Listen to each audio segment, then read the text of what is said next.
Hello, my name is Lina Ruiz and I'm going to go over all my reports for Chapter 7, Case Number 3 for Aloha Properties.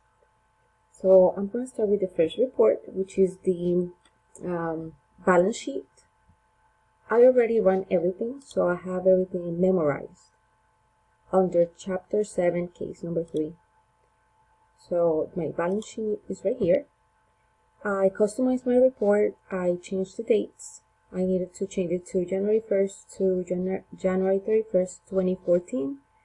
I removed date prepare, time prepare, and I also removed the accrual basis, and I added my name to the footer line.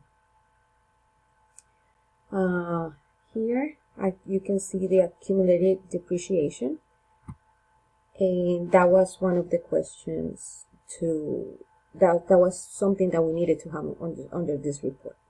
So you can see it in this one. Okay, so I'm gonna exit out. I'm going to my second report. My second report is the profit and loss standard. I also have it saved. Let's see, profit loss. Okay.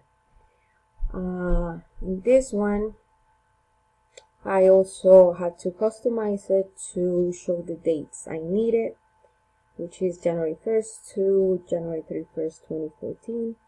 I removed time prepare, date prepare, and added the accrual basis also was removed, and I added my name to the footer.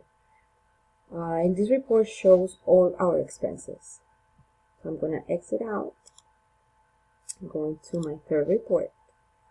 The report is under Memorized Reports, Chapter 7, Case Number 3, and I'm going to show you the statement of cash flow.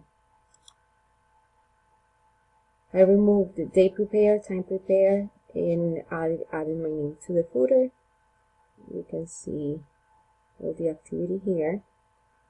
Okay, let me exit out and go to my last report, which is the transaction list by date.